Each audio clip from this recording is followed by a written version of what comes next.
सुनो, अगर माँ बाप नाराज हैं, अगर माँ नाराज है, बाप नाराज है, तो ना उसकी ये नमाज काम आएगी, न रोजा, न ज़कात, न हज। क्योंकि जिसने माँ बाप को नाराज किया उसने खुदा को नाराज किया। अल्लाह नाराज हो और इबादत काम आए। Concentrate your mind, mind set करो। दुनिया नाराज हो जाए, मेरे माँ बाप नाराज ना हो, सेट करो अपना माइंड। और जिसके लिए तुम अपनी माओ को छोड़ देते हो ना, वो ज्यादातर बीवियां हैं, तेरे अपने बच्चे हैं, इनके लिए तू माँ बाप को छोड़ देता है।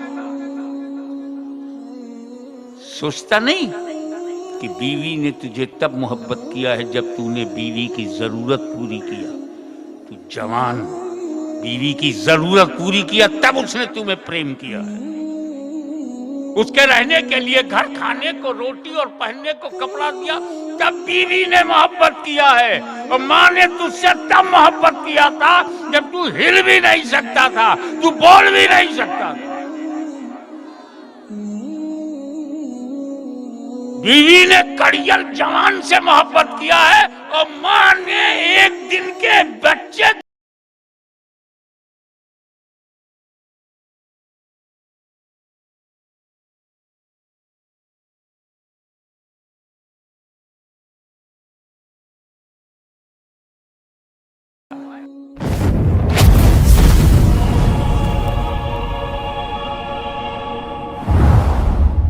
अफरा तफरी करने दो, कुछ न करने से तो बेहतर है।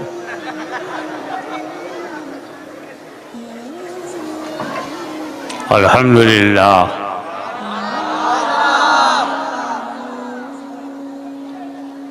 अल्हम्दुलिल्लाह नहमदुहु व नस्तईनुहु व नस्तगफिरुहु व नुमिनु बिही व नतवक्कलु अलैहि व नऊज़ु बिल्लाहि मिन शुरूरि अनफुसिना व मिन सय्यिआति अमालिना। मन यहदिहिल्लाहु फला मुदिल्ल लहु व मन युद्लिलहु फला हादिय लहु। व नशहदु अल्ला इलाहा इल्लल्लाहु वहदहु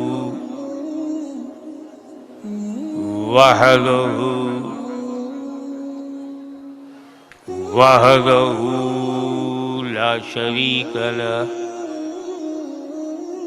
व नशहदु अन्न सय्यिदिना व मौलाना व हबीबना व शफीअना व तबीबा कुलूबना व शिफा सुदूरना व गौसना व मुईनना व कुतबना व फरीदना व निज़ामना व सिराजना व गुलाना व अशरफना व नूरा ऐनना व मुख्तारना मुहम्मदन अब्दुहु व रसूलुहु सल्लल्लाहु तआला अलैहि व अला आलिहि व अस्हाबिहि व अज़वाजिहि व ज़ुर्रिय्यतिहि व अहले बैतिहि व उलमाए उम्मतिहि व औलियाए मिल्लतिहि व शुहदाए मुहब्बतिहि अजमईन। अम्मा बाद, फ़अऊज़ु बिल्लाहि मिनश शैतानिर रजीम, बिस्मिल्लाहिर रहमानिर रहीम। ला तुशरिकू बिही शैआ व बिल वालिदैनि इहसाना। सदक़ल्लाहु मौलाना अल-अलीयुल अज़ीम व बल्लगना रसूलुहुन नबियुल अमीनुल करीम व नहनु अला ज़ालिका लमिनश शाहिदीन व शाकिरीन वल्हम्दुलिल्लाहि रब्बिल आलमीन। इन्नल्लाह व मलाइकतहु युसल्लूना अलन नबी या अय्युहल्लज़ीना आमनू सल्लू अलैहि व सल्लिमू तस्लीमा। अल्लाहुम्मा सल्लि अला सय्यिदिना मौलाना मुहम्मदिन व अला आलि सय्यिदिना मौलाना मुहम्मदिन व बारिक वसल्लिम कमा तुहिब्बु व तुर्ज़ा बि अन तुसल्ली अलैहि।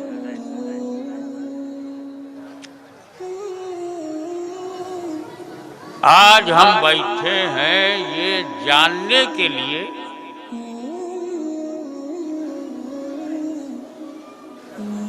कि हमारी जिंदगी में सबसे बड़ी नेमत क्या है। What is most important in our life?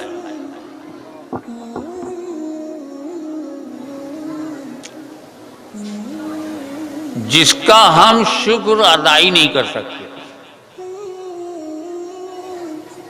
हम बड़ी बड़ी हस्तियों पर जब गौर करते हैं, बेहतरीन जमात जमाते सहाबा, बेहतरीन घराना अहले बैते मुस्तफा, बेहतरीन लोग औलिया अल्लाह, लेकिन ये सारी सिफतें तब हुई जब पैदा हुए। जब पैदा हुए, पैदा ही ना होते तो क्या होते।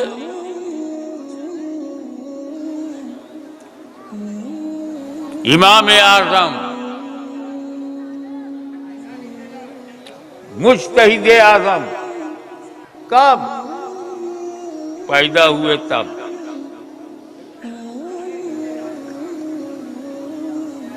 बन गए गौसे आज़म कब? पैदा हुए तब। ये गरीब नवाज पैदा हुए तब। शाह आलम, कुतुबे आलम,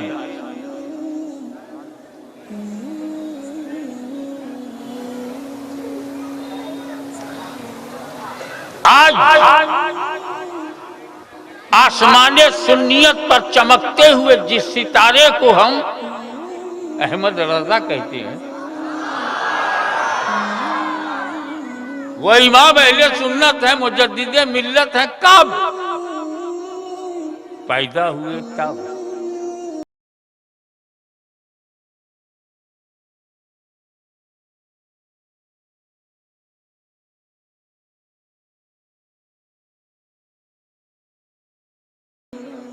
जिसे शेखुल इस्लाम वल मुस्लिमीन कहते हैं, रईसुल मुहक्किकीन कहते हैं, ये सब लक़ब मिला कब?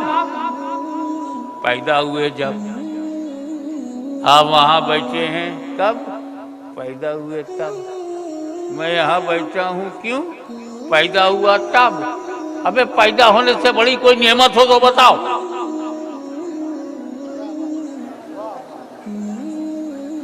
वो संतरी बना, पैदा हुआ तब। मंत्री बना, पैदा हुआ तब। जन्म ही ना लेता।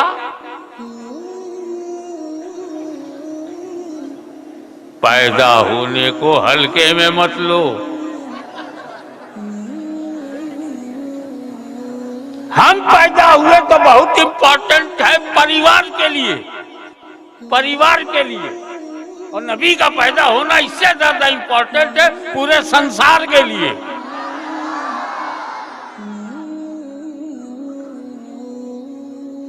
कोई हिंदुस्तान के लिए पैदा हुआ, कोई सारे जहान के लिए पैदा हुआ। ये विलादत हल्के में मत लो। हमारी विलादत जब इतनी इंपॉर्टेंट है कि मैं मौलाना बन गया, हमारी पैदाइश इतनी इंपॉर्टेंट है कि मेरा बाप मुहद्दिस आज़म हुआ, मेरा दादा गौसे आज़म हुआ, ये पैदा होने ही का तो है। तो जब हम जैसे लोगों का पैदा होना महत्वपूर्ण है, तो 12 रबीउल अव्वल को नबी का पैदा होना। अपनी विलादत को हम महसूस करें और नबी की विलादत पर जरा भी ना मुस्कुराएं। पैदा होना, the most dignity of your life, opportunity of your life, सारे titles, power and wealth, everything after birth. जन्म लेना।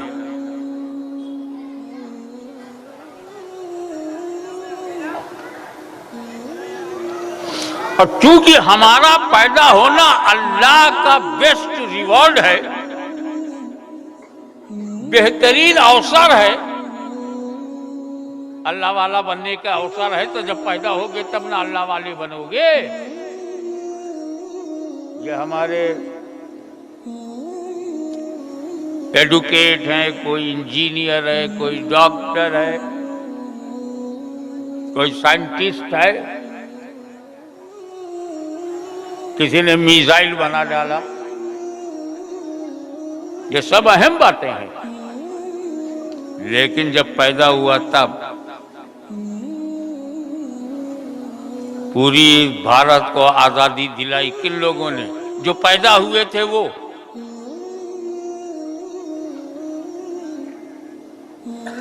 इसीलिए सुन्नी मुसलमान न अपने घर के में पैदा होने वाले बच्चे को भूलता है और न मुसलमान बनाने वाले पैगंबर के पैदा होने को भूलता है। हम नाशुक्रे नहीं हैं, हम पैदा हुए तो परिवार की तरफ मुड़ गए, परिवार तक गए। और 12 रबीउल अव्वल को जब मेरा नबी पैदा हुआ तो परवरदिगार की तरफ गए।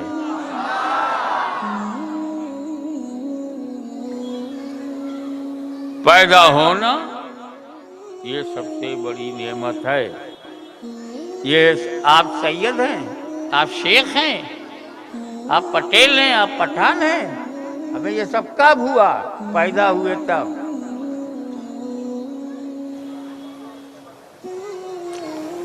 हायर एजुकेटेड हुए कब? पैदा हुए जब। शेखुल हदीस बने कब? पैदा हुए जब। शेखुल तफसीर, शेखुल हदीस, मुबल्लिग आज़म कब? पैदा हुए जब। बड़ा तजदीद व हिया का काम किया कब? पैदा होने के बाद। तो आप अपने पैदा होने के महत्व को समझ रहे हैं ना? इससे ज्यादा कीमती कोई चीज है? हाँ, देश का प्रधानमंत्री बनना, अबे वो भी तो जब पैदा होगा तब। कोई पोस्ट, कोई पावर, कोई वेल्थ, कोई डिग्री और कोई ओहदा मिल ही नहीं सकता जब तक पैदा न हो। इससे अंदाजा लगाइए कि पैदा होना ही अल्लाह का सबसे बड़ा करम है। अब जब पैदा होने की महत्व को समझ गए तो बताओ पैदा हुए कैसे?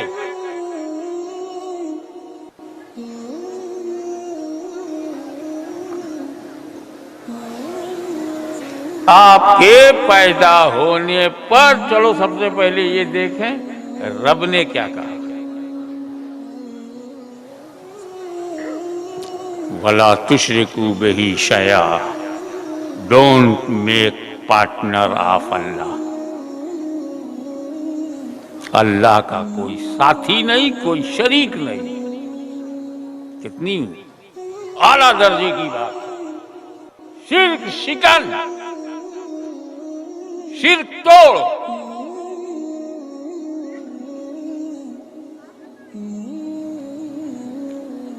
और वो अल्लाह अपने बारे में कहे मेरा कोई पार्टनर नहीं है, कोई शरीक बनाना मत, न मेरी जात में न मेरी सिफात में। नो अल्टरनेट, नो पार्टनर, कोई साथी नहीं, कोई शिरकत नहीं, कोई शरीक नहीं। कितनी ऊंची बात है तौहीद की, वहदानियत की, अल्लाह के जात की, अल्लाह की सिफात बुलंद है। और इमीडिएट कहा जा रहा वबिल वालिदैन एहसाना, ला ताबुदू इल्ला इय्याहू वबिल वालिदैन एहसाना। दूसरे मुकाम पे फरमाता है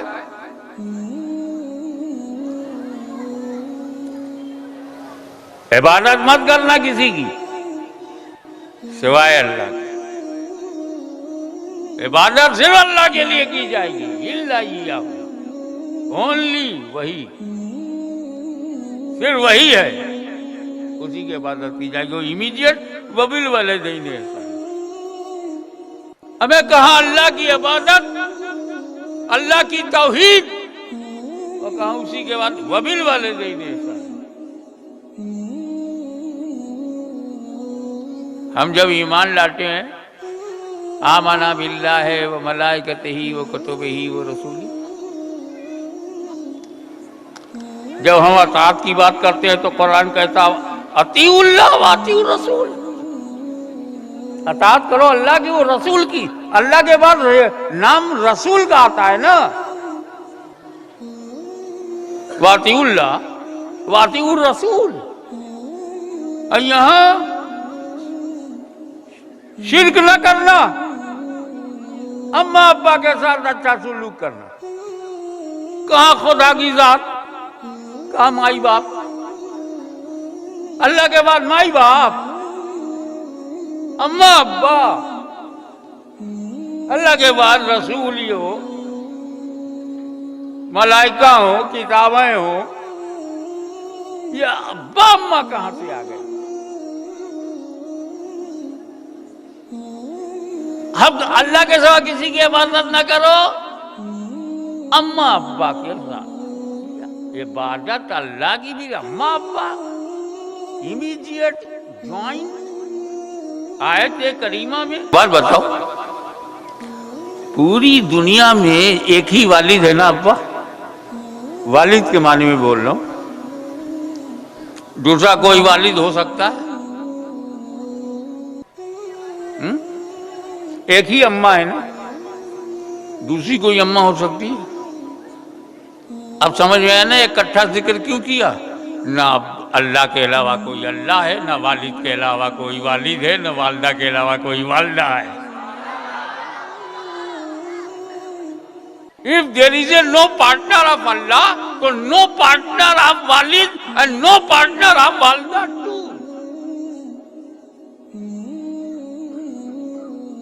एक वजह तो ये है, और दूसरी बताता हूं आपको।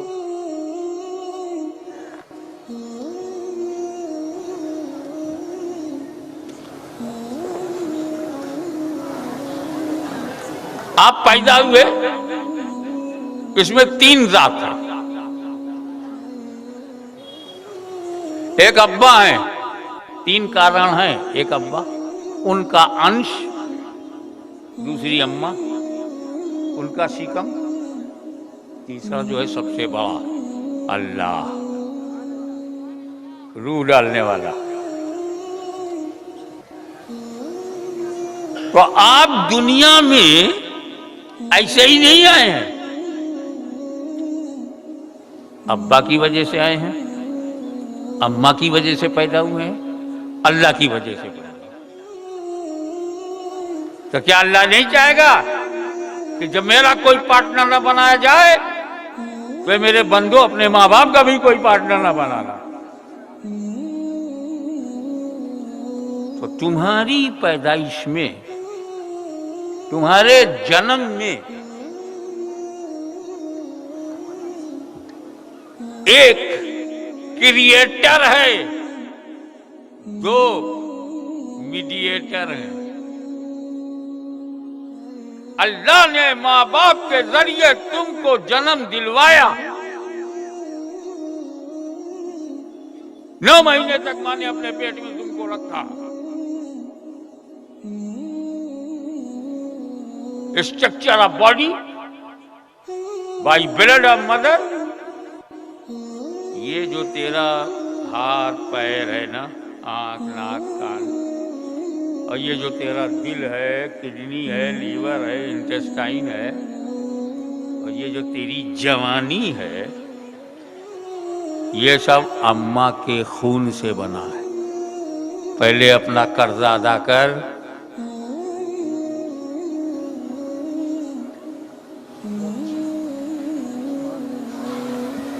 ये वो कर्ज है कि यहां अदा न कर पाए तो वहां मार पड़ेगी।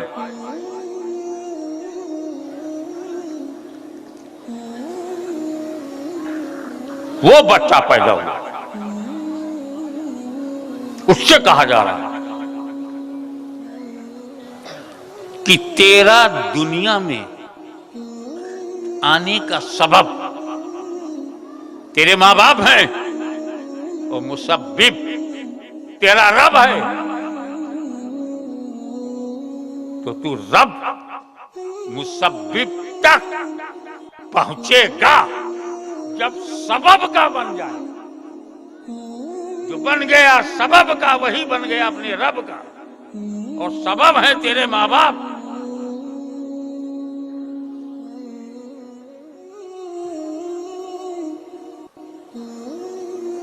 तो तेरे दुनिया में जन्म लेने का कारण ये है कि अल्लाह ने तख्लीक किया, माँ बाप जरिया बने।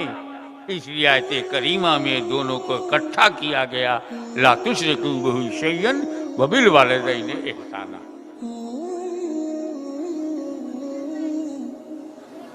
एक बात बताइए, अम्मा अब्बा में भेदभाव मत करना। वबिल वालिदैनि इहसाना है, वबिल वालिदा नहीं है, न वबिल वालिदैन। वालिदैन तुमको क्या हो गया है? एक तो माँ बाप के वह फरमाबरदार हो। क्या फरमाबरदारी? अगर बाप ने मोहब्बत से कुछ कहा और आपने उस काम को कर दिया, ये फरमाबरदारी नहीं है। मीठा मीठा तो सब खा जाते हैं। बाप ने कोई कड़वी बात कही हो, कलेजे को चीर देने वाली बात, उस पर राजी हो जाना फरमाबरदारी है।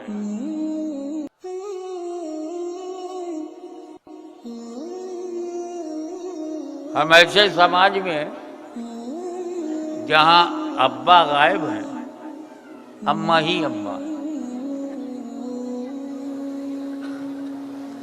मैं अक्सर देखता हूँ जब कार में बैठ करके निकलता हूँ, एक कार मेरे सामने से गुजरी, जय माता दी। जुमला अच्छा है, मगर सिर्फ माता क्यों? पिता सौतेला है क्या?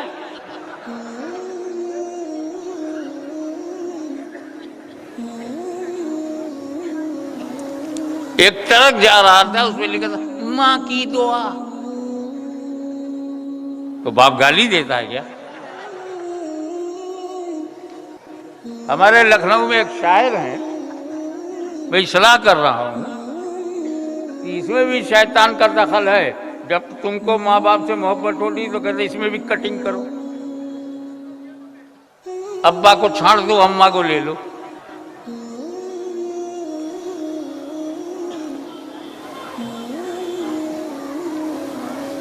हमारे यहाँ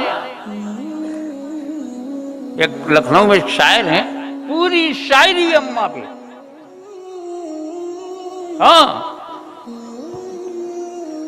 किसी को दुका मिली, किसी को मक्का, मेरे हिस्से में माँ मिली और बाप नहीं मिला।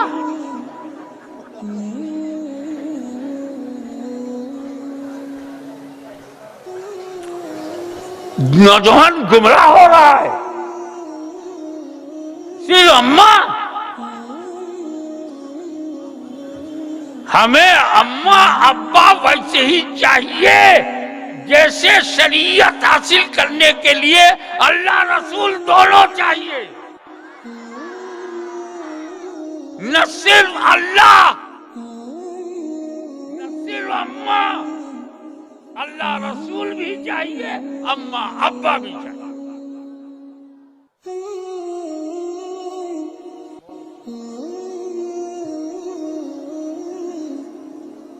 एक फटफटिया लिया, माँ। एक घर बनाया, माँ की दुआ। मानता हूं कि माँ का हक ज्यादा है, लेकिन बाप की शान ज्यादा है। अपने बाप को हल्के में मत लेना। बेशक अम्मा सर आंखों पर, और ये तो मेरा जाती तजर्बा है कि मुझे जो मिला माँ से मिला और जो मिल रहा है माँ से ही मिल रहा है, लेकिन मेरा बाप बाप है, शान वाला है।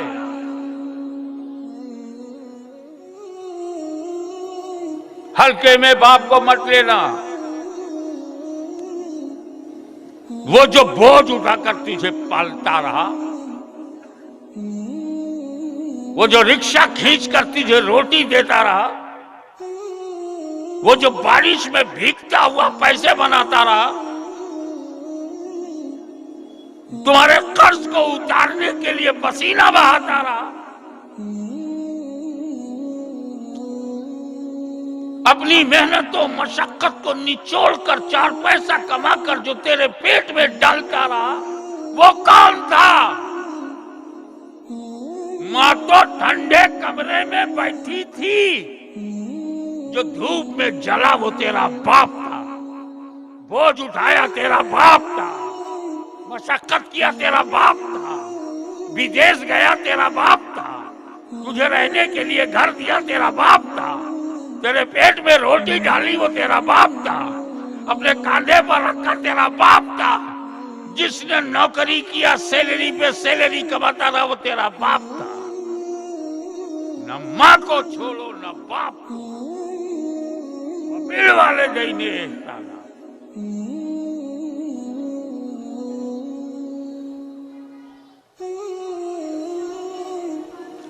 हम उन लोगों में नहीं है कि अम्मा मालूम है और अब्बा गायब। थोड़ा सा मुस्कुराओ भाई।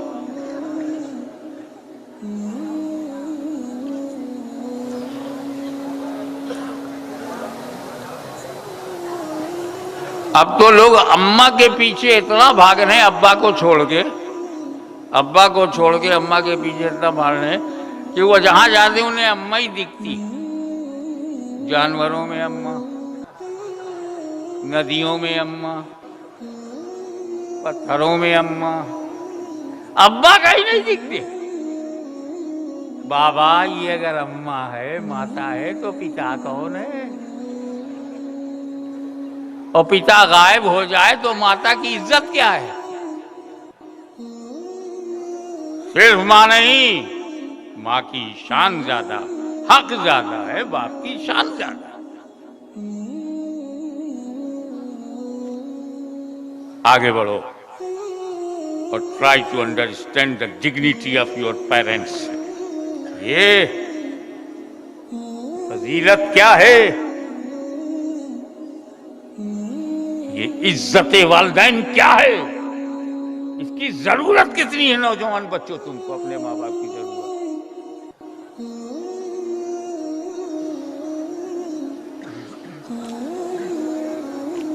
जमाते साहबा में कुछ साहबी बड़े भोले भाले, एक मन्नत मान ली उन्होंने।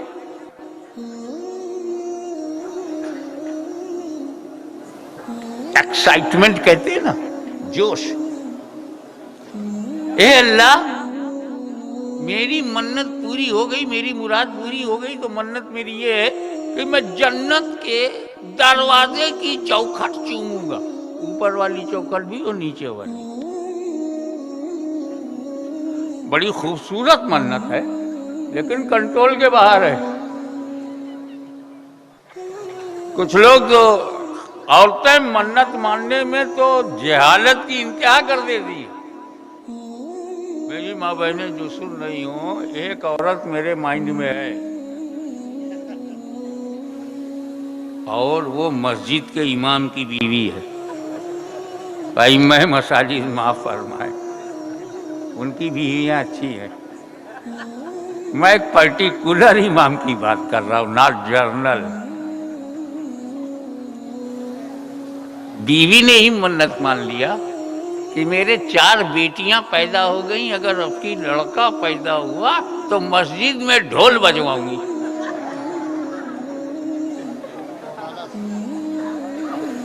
अब इमाम साहब की बीवी, मौलाना की बीवी, मुफ्ती की बीवी, हो गया लड़का। अल्लाह की शान बेनियाज है, अल्लाह समझ देता वही है,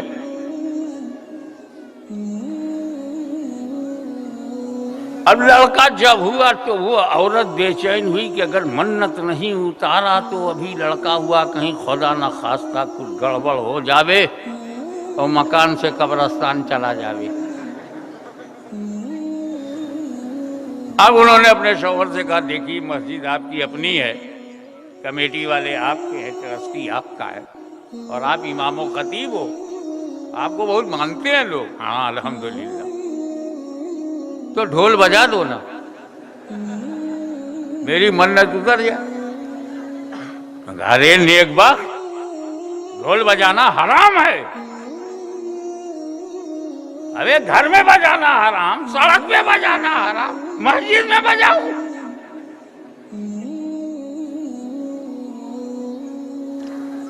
तो ये हिंदुस्तान है, यहाँ अगर औरत अड़ जाए तो अपना बेटा भी जंगल भेजना पड़ता। अरे समझा करो, अगर गुजरात नहीं समझेगा तो पूरा भारत नहीं समझेगा। तिरिया हट, राज हट से भी ज्यादा हट। अच्छा, अगर तुम मेरी मन्नत नहीं उतारते तो मौलवी सुन, तेरा खाना पीना बंद, मस्जिद में पड़े रहो, 5 टाइम नमाज पढ़ो, बिस्तर तो बिस्तर, घर में घुसने नहीं दूंगी। अब वो परेशान हुए, ये तो घर का मामला है।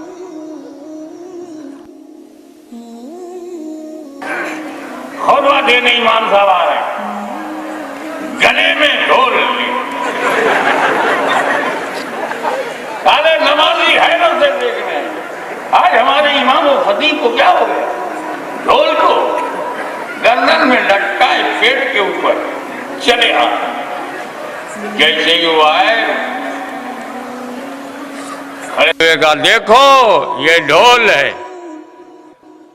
ये शैतान है, ये हराम है, इधर से मारो तो हराम, उधर से मारो तो, दोनों तरफ से मारो तो भी हराम। ऐसे शैतान को तोड़ देना चाहिए। ढोल बज गई, मन्नत उतर गई, ढोल भी टूट गई।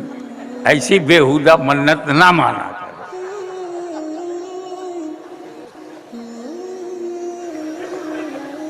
अभी भी खुश, मस्जिद में मेरे मियाँ ने ढोल बजा दिया,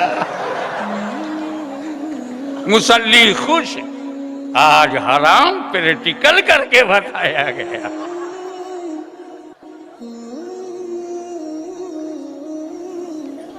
लेकिन वो तो सहाबी रसूल, ऐसी बेहुदा मन्नत क्यों मानेंगे जो हराम हो? जन्नत की मन्नत। लेकिन दुनिया में रह के जन्नत का दरवाजा कैसे चूमे? अब हल ही नहीं है, मन्नत पूरी करना जरूरी। तो हर समस्याओं का समाधान हबीबुर रहमान, हर मर्ज की दवा सल्ले अला मुहम्मद। पहुंचे नबी के पास, या रसूल अल्लाह, मैंने मन्नत मानी है और मन्नत अल्लाह ने पूरी कर दिया है। क्या माना था?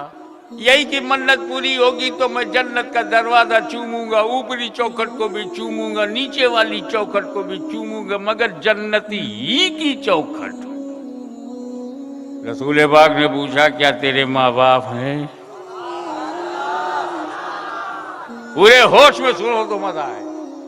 क्या तेरे माँ बाप हैं? कहा या रसूलल्लाह, अल्लाह का करम है, भी मेरे माँ बाप का साया है। कहा जा घर अपने बाप का माथा चूम ले, अपनी माँ का पैर चूम ले, जन्नत का दरवाजा चूम लिया।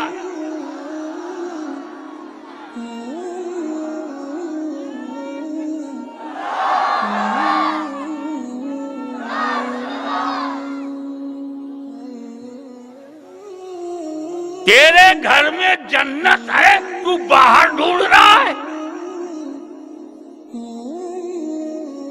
कबीर की बात याद आ रही है, कस्तूरी कुंडल बसे मिर्ग ढूंढे बनमा, ऐसन घटमा पीऊ है दुनिया जाने ना। उनका कहने का मतलब था कि स्वामी तो स्वयं में है,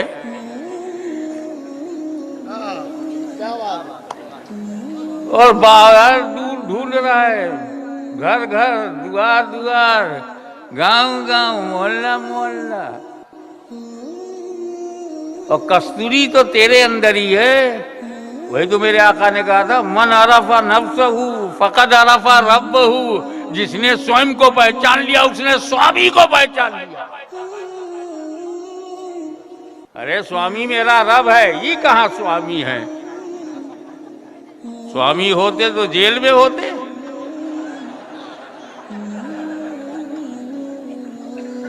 5 करोड़ मुरीद हैं, 5 करोड़ अनुयायी हैं, बहुत बड़ा बापू है। आजकल का है, आजकल 10 साल से जेल में है। कब तक के लिए? उम्र कैद हुई है। ये कोई बापू है? ये कहाँ का साधु है? भाई मेरे, ओरिजिनल पे ध्यान रखो, डुप्लीकेट बहुत हैं।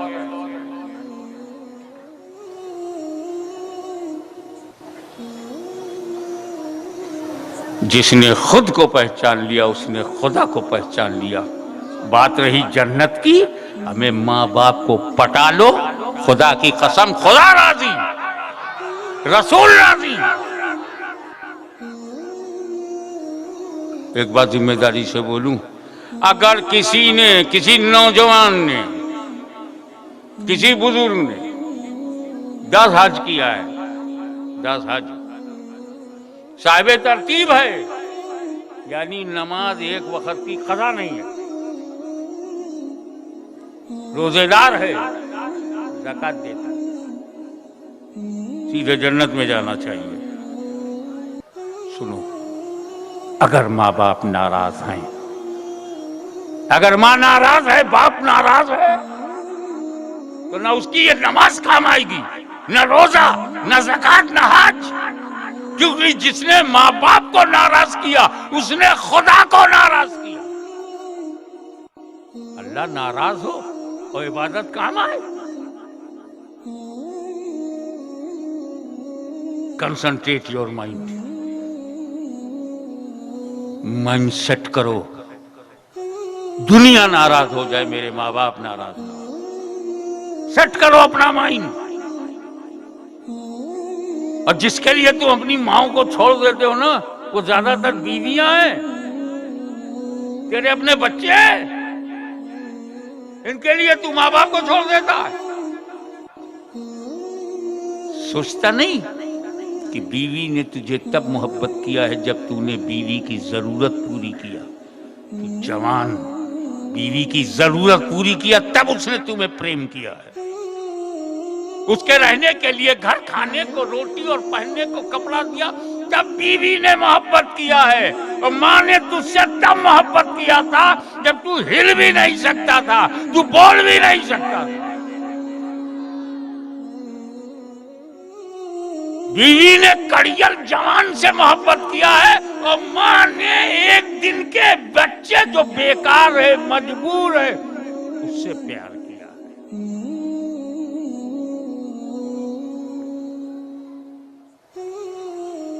माँ नाराज हो जाए तो तुम क्या, मैं क्या। मेरा अकीदा है, कोई माने चाहे ना माने, हुजूर सल्लल्लाहु अलैहि वसल्लम के सारे सहाबी बख्शे बख्शाए। मेरा तो है, जब मैं अपने मुरीद को जन्नती समझता हूं तो रसूल के मुरीद को जहन्नुमी कैसे समझूंगा? रसूल के जितने सहाबा है सब उनके मुरीद हैं, पैरों हैं, उम्मती हैं और बेहतरीन जमात है। तो हर सहाबी बख्शा बख्शाया है।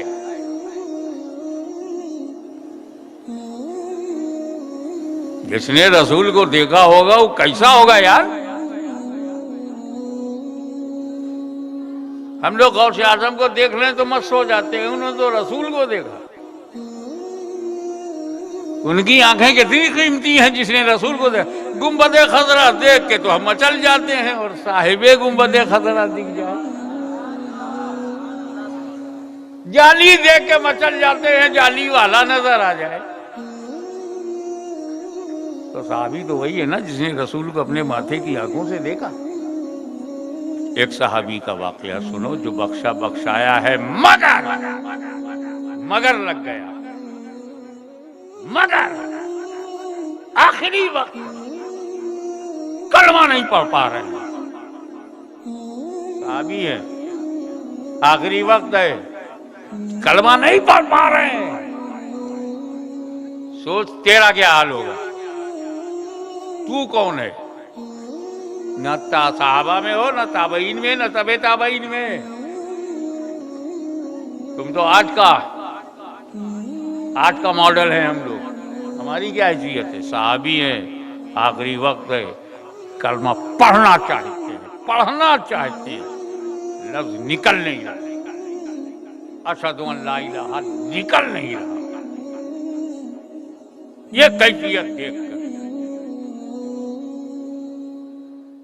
साहबी की बीवी को घबराहट हुई कि मेरा शौहर बेचैनी में है और कलमा नहीं पढ़ पा रहा है। हुजूर सल्लल्लाहु अलैहि वसल्लम की बारगाह में हाजिर हुई। या रसूल अल्लाह, आपका गुलाम आखिरी वक्त से गुजर रहा है, कलमा नहीं पढ़ पा रहा है। अदमन में नाम नहीं ले रहा हूं, कलमा नहीं पढ़ पा रहा। हुजूर ने डायरेक्ट कहा, क्या उसके माँ बाप हैं? अल्लाह अकबर। वो कलमा क्यों नहीं पढ़ पा रहा है? उसकी तबीयत कैसी है? उसका दिमाग कैसा, उसका दिल कैसा, नहीं पूछ रहे हैं। माँ बाप है, डायरेक्ट वजह पे चले गए सरकार। रीजन क्या है? बाप तो नहीं है, माँ है। का बुलाओ उसकी माँ। नौजवानों ध्यान से सुनो, नबी ने कहा माँ को बुलाओ। माँ आई, हुजूर ने कहा ये बेटा तुम्हारा है? हाँ। इसे माफ कर दो। या रसूलल्लाह, आपका हुक्म सर आंखों पर है, लेकिन मेरे दिल से नहीं माफ कर पाऊंगी। क्यों? इसने मेरे दिल को बहुत जख्मी किया है, बातों से, शब्दों से मारा है।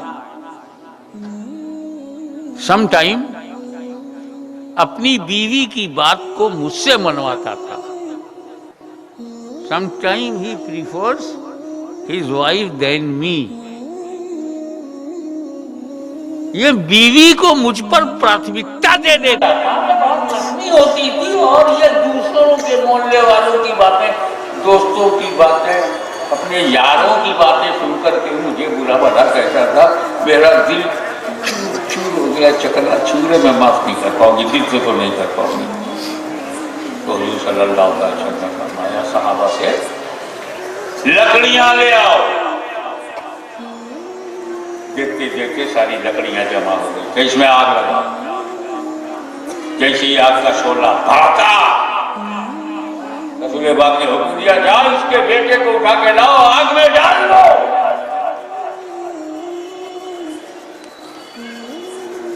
ये सुनते ही मां की ममता जाग गई। ये थोड़ा मेरी आंखों के सामने मेरे बेटे को जलाएंगे। उनका तुझे क्या हुआ? इतनी मामूली सी आग में बेटा जलता नहीं देख सकती, तो जहन्नम की आग में जलता हुआ कैसे देखोगी? मैंने माफ किया, मेरा खुदा माफ करे, सरकार आप भी माफ करे। मैंने माफ किया, मैंने माफ किया। इधर माँ के मुंह से निकला मैंने माफ किया, उधर बेटे ने कलमा पढ़ना शुरू कर दिया।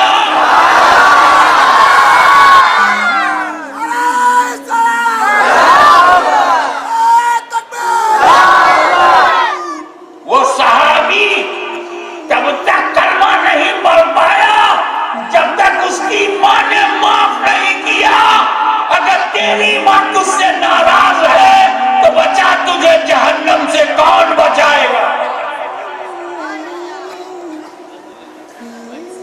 तेरे बाप तुझसे नाराज। मैं बताऊं बीवी और बाप का फर्क?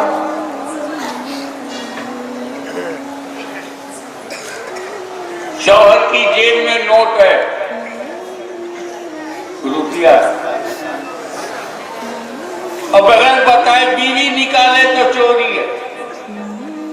इजाजत देकर उसका हक है, बता के लिए तो हक है, लेकिन चोरी चुपके शौहर का माल नहीं ले सकते। लेकिन अब्बा जब चाहे हाथ डाल के जितना चाहे बेटे का रुपया निकाल ले, जाएगा। देखा, बीवी करे तो चोरी है और अब्बा करे तो जाएगा। अब तो अब्बा और बीवी का फर्क समझो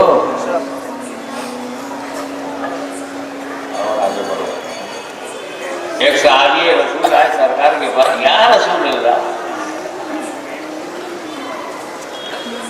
मैं जब घर आता हूं तो मेरे अब्बा जो है हाथ डालकर मेरा पैसा निकाल लेता, अब बताते भी नहीं। मैं क्या करूं?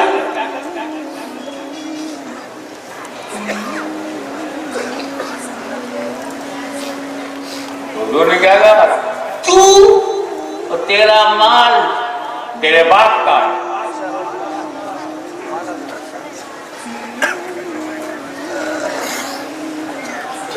अंता हो मालिक ले, अभी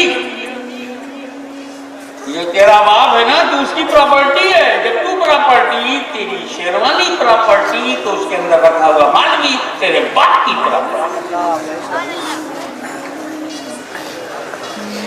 वो बाप जिसने बचपन में तुझे कांधे पर उठाकर उंगली पकड़कर चलना सिखाया, स्कूल भेजकर पढ़ाया, अक्ल के दरवाजे खोले, इसने तुमको आलिम, इंजीनियर, डॉक्टर, प्रोफेसर या नेशनल लीडर बनाया, वो तेरा बाप है।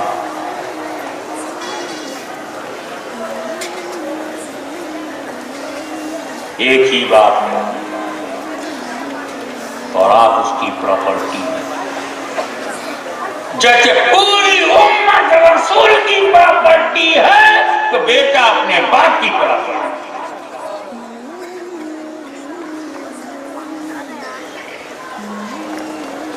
लाओ दुनिया में कोई औरत जो माँ से ज्यादा चाहे। हमारे तो मसल मशहूर है, जो माँ से ज्यादा चाहे वो डाइन है,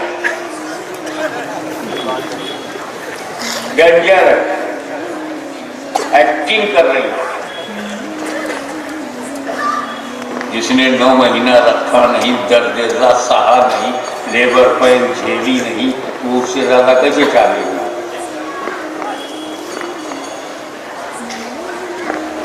अब ईमान ताजा करें। हर बात मेहनत से कमाई हुई दौलत को अपने बेटों को दे दिया।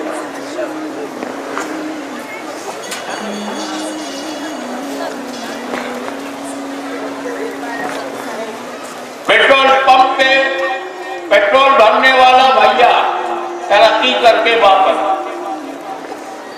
करोड़ों कमा करके अपने दोनों बेटों को दे दिया और दोनों अंबानी बन के चमक रहे, बाप की कमाई से आगे बढ़े। धीरू भाई ने सारी प्रॉपर्टी, अरे हम भी तो यही करते हैं यार। ये लखपति है, वो करोड़पति है, या पति है, यानी इतने पति कहां से आ गए? कहा जो एक ही पति होने में तकलीफ है, जो एक का पति है वो प्रॉब्लम में रहता है, जो लाखपति होगा वो कितनी बड़ी प्रॉब्लम में होगा। सारी कमाई अपने बेटे को दी।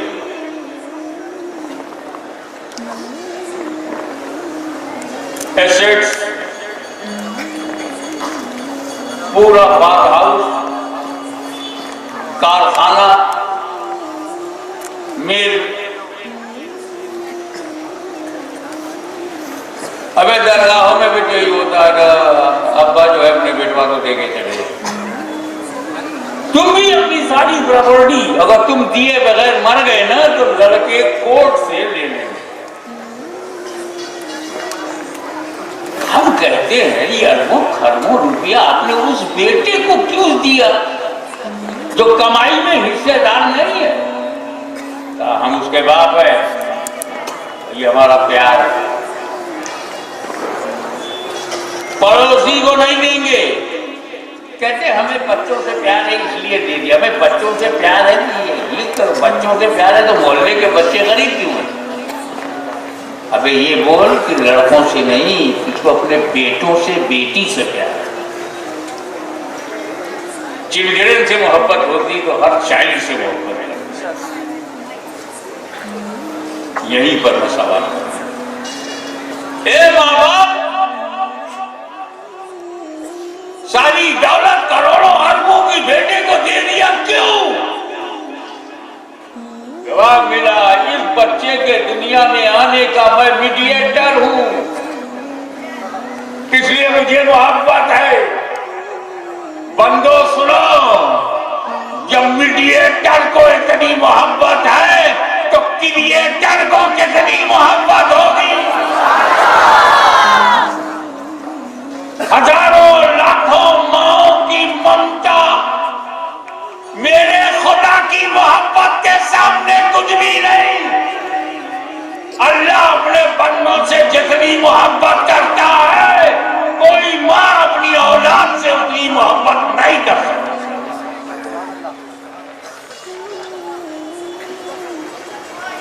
वो क्रिएटर है। जब रचना को इतनी मोहब्बत है तो रचयिता को कितनी मोहब्बत? जब मजबूर, बंधे हुए, लिमिटेड मीडिएटर का ये हाल है तो अनलिमिटेड क्रिएटर का प्यार कितना होगा? मां को हल्के में कभी मत ले। वो दुनिया में जो भी तू बना हुआ है ये तेरे माँ बाप का कर्जा है। आज मैं दुनिया में जो कुछ हूं ये मेरी माँ की, मेरे बाप की अता है। न मैं पैदा होता न कुछ बनता। तो तेरा बच्चा होना माँ बाप का, तेरा जवान होना माँ बाप की वजह से, तेरा शौहर बनना माँ बाप की वजह से, तेरा फिर बाप बन जाना माँ बाप की वजह से। ये सारी बातों की, ये सारी इनामात माँ बाप से मिले। तो अजमते वालिदैन को समझो। जिसके वालिदैन नाराज है उससे खुदा रसूल नाराज, और जिसने माँ बाप को राजी कर लिया उससे खुदा राजी। घर ही में तो जन्नत है। एक बात और बताऊं, शरई मसला, जिन बुजुर्गों की मजार है उस पर चादर ना हो, बिल्कुल मजार हो, और वो वली कामिल हो या हकीम हो, जैसे ख्वाजा गरीब नवाज की मजार है, आलम की मजार है, खुलवे आलम की। मसला क्या है? होंठ लगाकर डायरेक्ट कब्र को चूमना चाहिए या नहीं? तो इसमें कई बड़े बड़े आलिमों ने हमें मना किया, खबर को मत चूमो।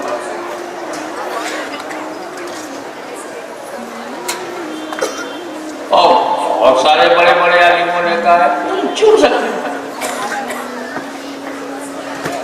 मतलब इख्तिलाफ है। अब जिन लोगों ने कहा नहीं चूमो, उसमें हमारे इमाम अहले सुन्नत ने बड़े अदब वाली बात की।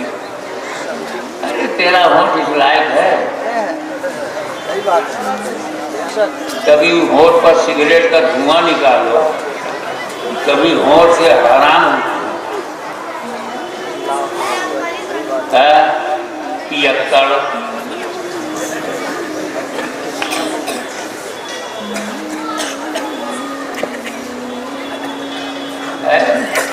शराब, जुए की कमाई मुंह से गई, होंठ गंदा हुआ और गरीब नवाज से टच करोगे? अबे तू तो हाथ लगाने लायक नहीं है। जिन हाथ से ताश के पत्ते चले हो, जिन हाथों से सिनेमा का टिकट खरीदा हो, जिन हाथों से जुआ खेला हो, जिन हाथों से शराब पिया हो, जिन हाथों से किसी नामहरम औरत को छुआ हो, वो हाथ इस लायक है कि गरीब नवाज को टच करे? तो हमारे इमाम ने कहा अदब यही है कि दूर रहो, 2 गज की दूरी बनाओ। वहीं से हिंदुस्तान ने सीखा है 2 गज की दूरी बहुत जरूरी। इनकी अपना नहीं है, गरीब नवाज की देन है। इमाम की तालीम का असर है, चाहे कितना बुरा भला कहो पर मानना उन्हीं को है। 2 गज की दूरी अदबन जरूरी है। लेकिन कुछ लोग कहते नहीं चूम सकते, क्योंकि चूमना सिर्फ तो है नहीं, चूमने में खतरा ही नहीं, क्योंकि चूमना हराम हो सकता है, चूमना सवाब हो सकता है, चूमना जायज हो सकता है, शिर्क तो हो ही नहीं सकता।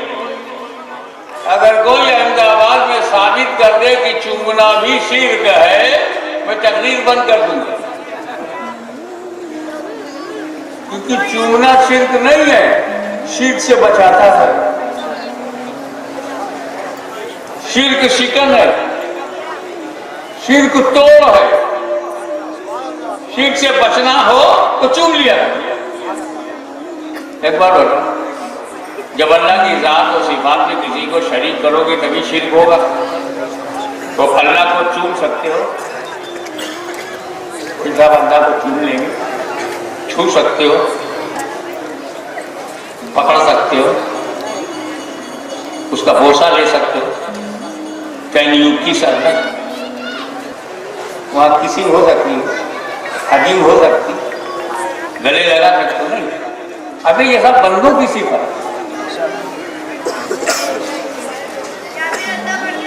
तो चूमना शिर्क है नहीं। तभी तो मेरे रसूल ने कहा अरे हजरत सब चूम लो, ताकि इसे जन्नती हजर समझा जाए, खुदा ना समझा जाए।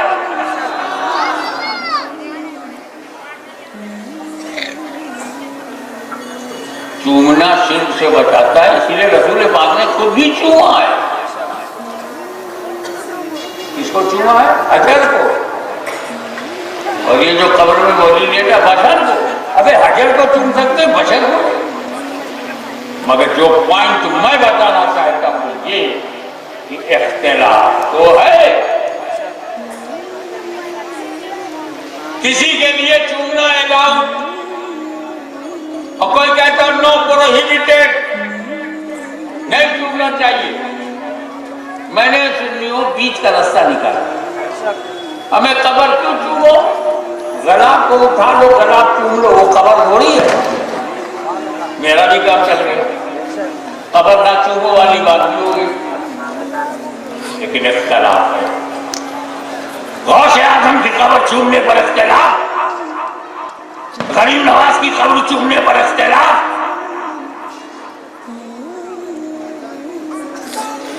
शाह आलम की कब्र को चूमने पर इख्तिलाफ है। लेकिन सारी दुनिया के सुन्नी मुसलमान एक हैं कि मां की कब्र चूमने पर कोई इख्तिलाफ नहीं। अंदाजा लगाओ, अकाबिर औलिया की कब्र चूमने पर इख्तिलाफ, लेकिन माँ बाप की कब्र चूमने पर कोई इख्तिलाफ नहीं। अगर कब्र कच्ची है अपना होठ लगा दो, क्योंकि वो तेरी माँ है, वो तेरा बाप है, उसी की रजा में खुदा की रजा।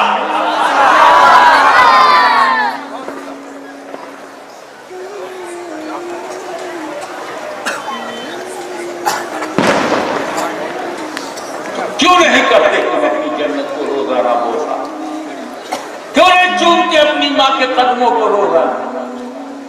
जब सुबह उठो, जरूरत से फारिग हो जाओ तो नाश्ता बाद में, अम्मा का कदम पहले। चाहे पीर साहब का कदम चूमो चाहे ना चूमो, माँ बाप का कदम जरूर चूमो, क्योंकि वही जन्नत की चौखट। वो चलती फिरती औरत नहीं, तेरे लिए चलती फिरती जन्नत है। कभी अपनी माँ को औरत का समझना, जन्नत का उससे ज्यादा प्यार करना।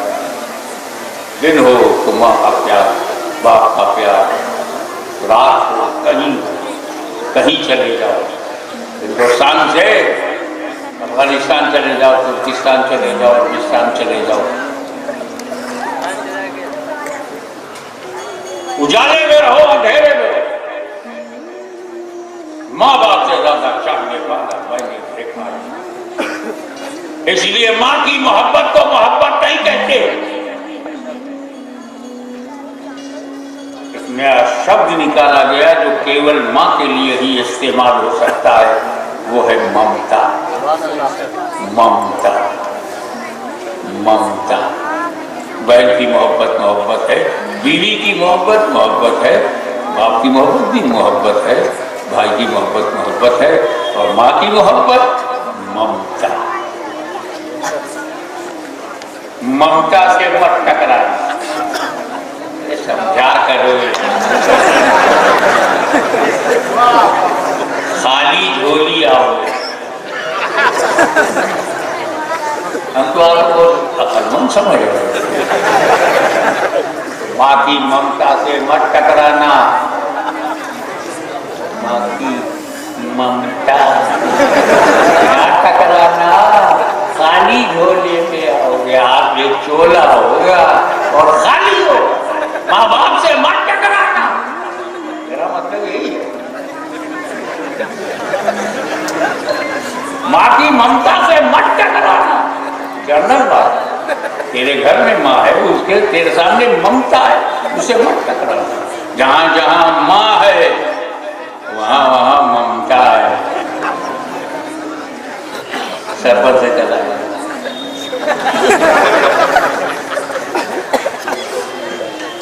The best love is keen, highest, purified love in every condition, in every central circumstances, in every situation. हाँ, पर एक मौका ऐसा आता है जब माँ की ममता पे लॉकडाउन, बाप की मोहब्बत पर लॉकडाउन।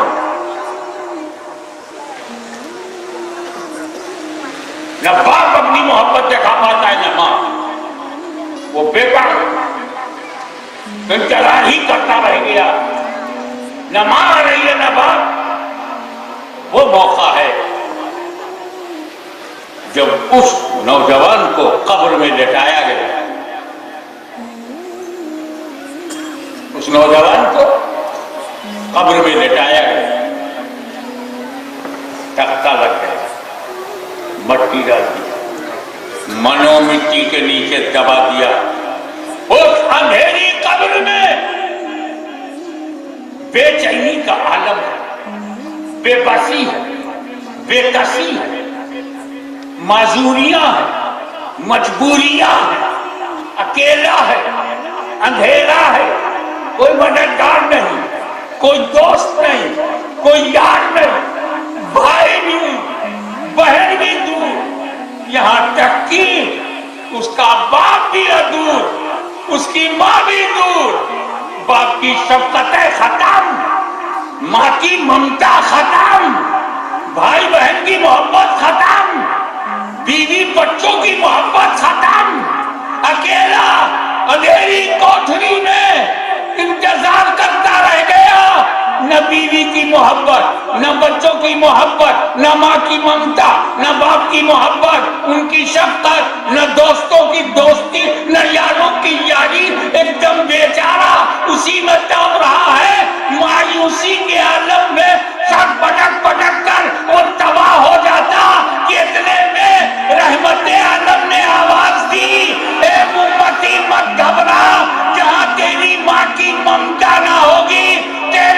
नबी का जलवा होगा। नारे तकबीर, नारे रिसालत, हज़रत रहमतुल लिल आलमीन, हुज़ूर गाज़ी मिल्लत। सुभान अल्लाह, सुभान अल्लाह। क्या समझ में आई पूरी तकरीर कि यार यार है, दोस्त दोस्त है, उस्ताद उस्ताद है, टीचर टीचर है, ब्रदर ब्रदर है, बहन बहन है, बीवी बीवी है, बच्चे बच्चे हैं, गुजराती हो, मद्रासी हो, बंगाली हो, बिहारी हो, सबसे हमारी दोस्ती हो, ये सब है। इनसे सुपीरियर मेरा बाप, मेरी माँ। पूरे हिंदुस्तान में नहीं, पूरी दुनिया में एक बेटे के लिए सबसे सुपीरियर उसके माँ बाप। लेकिन अल्लाह ने एक और हकीकत खोल दी कि जब कब्र में आएगा न माँ की ममता होगी, न बाप की शफकत होगी, वहां मेरा हबीब, मेरा महबूब रहमतुल लिल आलमीन का जलवा होगा। मा कुंता तक़ूलु फी हाज़ल रजुल, इस मर्द के बारे में तुम क्या कहा करते थे? फौरन रसूल का चेहरा सामने होगा, सामने होगा, सामने होगा। वो जो गुंबदे खजरा का मकी है, तसल्ली देने के लिए अपनी उम्मती की कब्र में जलवा नुमा है। इसका मतलब ये हुआ सबसे ज्यादा चाहने वाले को माँ बाप कहते हैं, और इनसे भी ज्यादा चाहने वाले को रिसालत बाप कहते हैं। लोगों, तुम मेरे माँ बाप की तरह नहीं हो, और मेरे माँ बाप आप भी मेरे नबी की तरह नहीं है। ये अज़मते वालिदैन कॉन्फ्रेंस का दिया हुआ दर्स माइंडसेट कर लो। रोजाना प्रैक्टिकली अपने माँ बाप का कदम चूमना न भूलो। वाखिर दावाना अल्हम्दुलिल्लाह। या नबी सलाम अलैका, या रसूल सलाम अलैका, या हबीब सलाम अलैका, सलवातुल्लाह अलैका, सरवरा शाह करीमा, दस्तगीर दिल नवाज़ा, हमको भी मिल जाए सदका रब्बे हब्ली उम्मती का, या नबी सलाम अलैका, या रसूल सलाम